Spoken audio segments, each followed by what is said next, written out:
Bonjour à tous et bienvenue à Catch Club. On se retrouve pour les pronostics du Royal Rumble 2020. Donc pour rappel, le show aura lieu dans la nuit de dimanche à lundi à 1h du matin, heure française. Et comme vous le savez, les pay-per-views ne sont plus diffusés à la télévision. Donc si vous souhaitez voir le Royal Rumble, c'est sur le WWE Network. Et avant le Rumble, bien entendu, vous avez le droit au kick-off qui commence à 23h dimanche soir, heure française.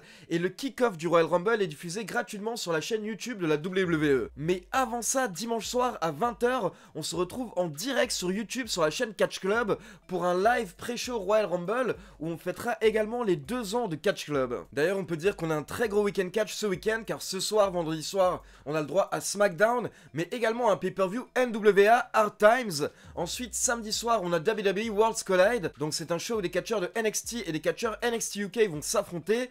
Et dimanche soir, le Rumble. Comme d'habitude dans cette vidéo, on va revenir sur la carte du Royal Rumble et je vais vous donner mes favoris pour chaque match. On commence avec un match simple entre Shorty G et Sheamus, Sheamus le revenant. En effet, Sheamus avait disparu depuis le mois d'avril 2019, mais il est enfin de retour du côté de SmackDown. Il a à nouveau un petit peu changé son look et apparemment il est plus ou moins heel, il joue un petit peu un rôle de méchant et un rôle d'intimidateur. Et ces dernières semaines, on a notamment pu le voir se moquer de la taille de Shorty G, mais en général en fait il se moque des autres catcheurs de SmackDown qui selon lui sont trop mous, sont trop soft. Bien entendu avec ces deux catcheurs on risque d'avoir un très bon match avec Sheamus qui va être très stiff et à côté de ça on a le côté lutte et le côté technique de Shorty G, donc personnellement j'ai hâte de voir le match. Maintenant logiquement vu que Sheamus vient juste de revenir, il ne peut pas perdre aussi rapidement, donc personnellement je vais miser sur Sheamus qui remporte le match. On continue avec un match pour le championnat des États-Unis avec Andrade accompagné par Zelina Vega qui va défendre son titre contre Humberto Carrillo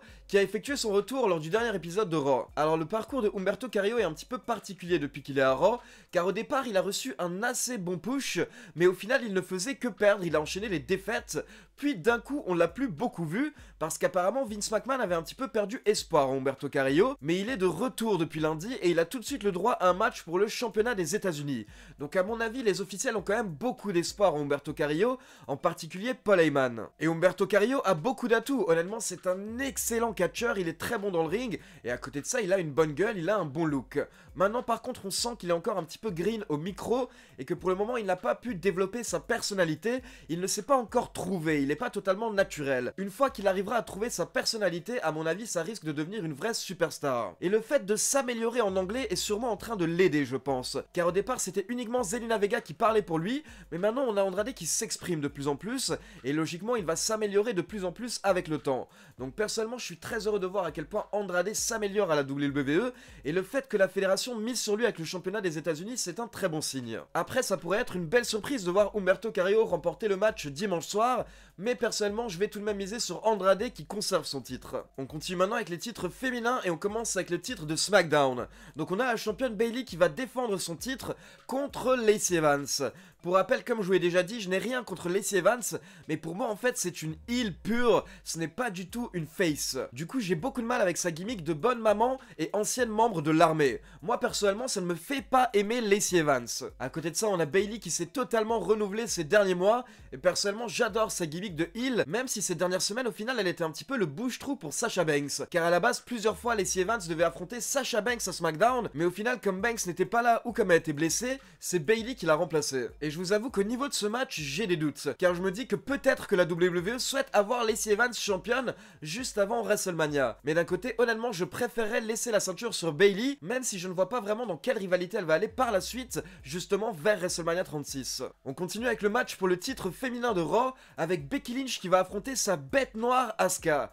Pour rappel, Asuka a justement battu Becky Lynch l'année dernière au Royal Rumble, et on a également pu voir Asuka remporter des victoires face à Becky Lynch ces dernières semaines, notamment lors d'un match pour les championnats par équipe féminin. Personnellement, j'ai vraiment apprécié cette rivalité, même si elle est un petit peu sortie de nulle part. Parce que pendant des mois, la fédération n'a pas mentionné la rivalité entre Asuka et Becky Lynch, et honnêtement, Asuka ne valait plus grand chose en tant que catcheuse solo. Mais ces dernières semaines, la WWE a vraiment su re-hyper Asuka et en faire la vraie bête noire de Becky Lynch, et insister sur le fait que Becky Lynch arrive à battre tout le monde, sauf Asuka, et donc ça commence un petit peu à la rendre folle. En plus, je pense qu'on a tous un petit peu oublié à quel point Asuka est Paige, une bonne lutteuse solo, donc j'espère qu'elle va vraiment avoir l'occasion de s'exprimer dimanche soir, et que les deux catcheuses vont nous donner un très grand match.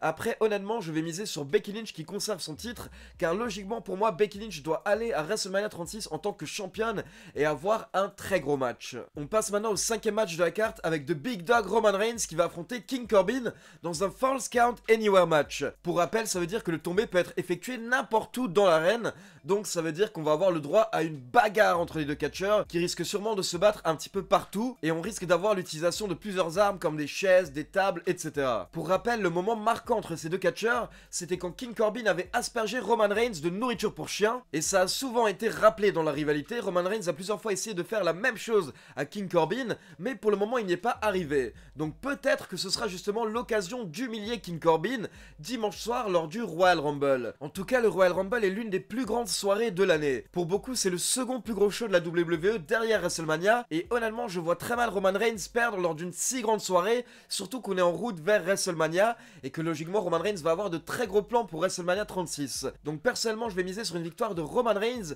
qui aura sûrement l'occasion d'humilier King Corbin à la fin du match. Après, tout est possible, et peut-être que Dolph Ziggler et Robert Roode vont venir aider King Corbin, mais à ce moment-là, les Usos viendront sûrement sauver leur cousin. Et donc le dernier match simple du Royal Rumble, c'est le match pour le titre universel, avec The Fiend de Bray Wyatt qui défend son titre contre Daniel Bryan. Et encore une fois, on a eu le droit à une très bonne rivalité ces dernières semaines entre les deux catcheurs, une rivalité qui a vraiment été bien construite, avec plusieurs points d'interrogation. Déjà, on a pu remarquer que toutes les personnes qui affrontent The Fiend retournent un petit peu en arrière. Par exemple, on a Finn Balor qui est retourné à NXT, là où il avait débuté, on a Seth Rollins qui est redevenu un heel comme il y a plusieurs années, on a The Miz qui a plus ou moins également effectué un heel turn du côté de SmackDown, et on a Daniel Bryan qui a retrouvé son look original. Donc justement, Daniel Bryan a mentionné le fait que The Fiend change ses adversaires, mais il dit que The Fiend ne l'a pas changé, The Fiend lui a permis de s'améliorer. Et à côté de ça, l'autre question qu'on se pose maintenant, c'est quel est le point faible du Fiend? Car Ramblin' Rabbit, l'une des marionnettes du Fiend,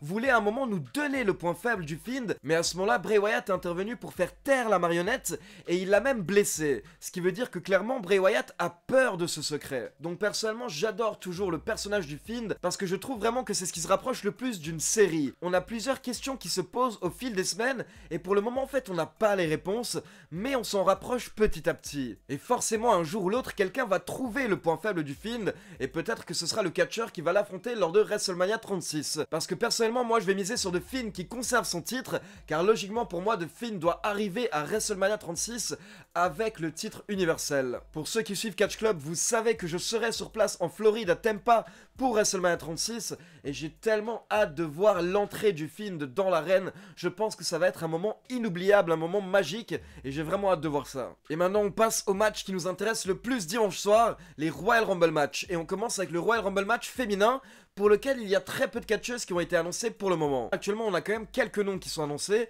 par exemple Sarah Logan, Natalia, Alexa Bliss, Nikki Cross ou encore Charlotte Flair. Et il faut savoir que même si ça n'a pas été confirmé, on aura sûrement des catcheurs de NXT dans les deux Royal Rumble. Et justement moi je verrais bien une catcheuse de NXT remporter le Royal Rumble match féminin. Et d'ailleurs personnellement pour chaque Royal Rumble match je vais vous donner deux choix. Je vais vous donner un choix plus ou moins logique et un choix un petit peu rêvé. Donc concernant le Royal Rumble match féminin, on va commencer avec le choix le plus logique selon moi. Il s'agit de Shayna Baszler. Shayna Baszler a totalement dominé NXT ces 2 dernières années, et du coup en fait elle n'a plus rien à prouver à NXT. Donc logiquement maintenant il serait temps qu'elle passe à Raw ou à SmackDown. Et comme on a pu la voir un petit peu s'embrouiller avec Becky Lynch il y a quelques mois lors des Survivor Series, personnellement j'adorerais voir Shayna Baszler remporter le Rumble match, puis aller du côté de Raw pour affronter Becky Lynch. Donc ça selon moi ce serait le choix qui serait le plus logique. Mais après je vais également donner un choix un petit peu improbable, et mon choix improbable ce serait le retour de Ronda Rousey. Nous n'avons plus vu Ronda Rousey à la WWE depuis WrestleMania 35, elle a effectué une pause à la base pour se concentrer sur sa famille et également soigner quelques petites blessures. Mais Ronda Rousey a précisé qu'elle reviendra, d'ailleurs elle est toujours sous contrat avec la fédération, et Triple H et Stephanie McMahon ont également précisé que Ronda Rousey va revenir à la WWE, mais ils ne savent pas quand. Donc est-ce que le Royal Rumble ne serait pas le moment parfait pour ramener Ronda Rousey à la WWE et relancer sa rivalité avec Becky Lynch. Elle pourrait justement jouer sur le fait que l'année dernière à WrestleMania 35, Becky Lynch l'a fait abandonner lors du main event du show et donc maintenant elle souhaite se venger. Après honnêtement il n'y a aucune rumeur qui annonce le retour de Ronda Rousey lors du Royal Rumble, donc comme je vous l'ai dit là je rêve un peu, c'est un petit peu improbable, mais on peut rêver. Et pour terminer on passe au Royal Rumble match masculin qui a une particularité cette année, c'est que le champion WWE Brock Lesnar est dans le match et il rentrera en première position. Comme j'en avais parlé dans ma review de Raw, on ne sait pas ce que ça va donner, mais en tout cas je trouve que c'est une bonne idée car ça a rajouté un petit peu de suspense au Royal Rumble match et du coup ça rend le match de cette année un petit peu particulier. Concernant le Royal Rumble match masculin, on a un peu plus de 20 noms qui sont annoncés actuellement, mais aucun nom de NXT pour le moment. Mais comme je vous l'ai dit, il reste 6-7 places à combler, donc on aura peut-être des catcheurs de NXT et comme j'en ai beaucoup parlé cette semaine, on aura également peut-être quelques surprises et quelques catcheurs qui ne sont pas sous contrat avec la WWE. À côté de ça, il faut savoir que Cain Velasquez a dit dans plusieurs interviews il y a quelques jours qu'il devrait être dans le Royal Rumble match masculin, mais ça n'a pas été confirmé par la WWE. Il y a quelques rumeurs par rapport à des catcheurs et des catcheuses blessés qui pourraient effectuer leur retour dimanche soir lors des Rumble match, mais honnêtement je vais pas parler de ces noms parce que ce serait dommage de vous spoiler. Par contre on va parler de surprises potentielles comme par exemple Edge ou CM Punk. Donc comme pour le Rumble match féminin, je vais vous donner deux choix et on commence avec le choix qui serait le plus logique selon moi. Il s'agit de Drew McIntyre. Alors ça fait des mois que je me répète maintenant et je sais que je ne suis pas le seul. Beaucoup d'entre vous m'ont écrit dans les commentaires pour me dire que vous êtes d'accord avec moi. Drew McIntyre a tout pour être mis en avant en tant que main eventer à la WWE et en tant que champion. Il mérite vraiment son run en tant que champion et j'espère qu'il l'aura enfin en 2020. En plus ces 2-3 dernières semaines on a le droit à un petit changement de personnalité de la part de Drew McIntyre à Raw. Il a un petit peu plus de temps au micro et il se lâche un petit peu plus. On peut le voir un petit peu se moquer du public ou lâcher des petits pics. C'est assez intéressant en fait de voir plus de couches de sa personnalité. Donc si je devais choisir quelqu'un qui est annoncé pour le Royal Rumble, je choisirais Drew McIntyre et je souhaiterais vraiment le voir affronter et battre Brock Lesnar à WrestleMania 36. Et à côté de ça, mon choix improbable pour le Royal Rumble, ce serait Edge. Donc comme vous le savez, Edge est à la retraite depuis plusieurs années suite à une blessure à la nuque, mais apparemment il va beaucoup mieux physiquement et il y a beaucoup de rumeurs qui annoncent son retour à la WWE, tout comme beaucoup de rumeurs annoncent le retour de CM Punk. Après, logiquement, je ne pense pas qu'on aura le droit au retour des deux catcheurs lors du même match. Donc je me dis que si CM Punk revient à la WWE, peut-être que ce sera par exemple lors du Raw le lendemain du Royal Rumble ou lors du Raw le lendemain de WrestleMania 36.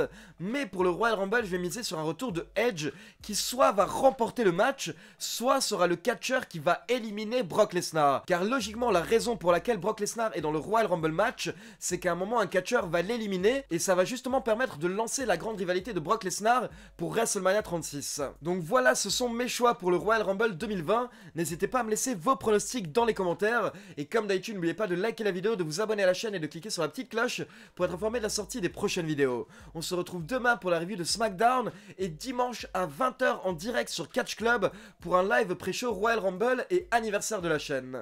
Ciao tout le monde!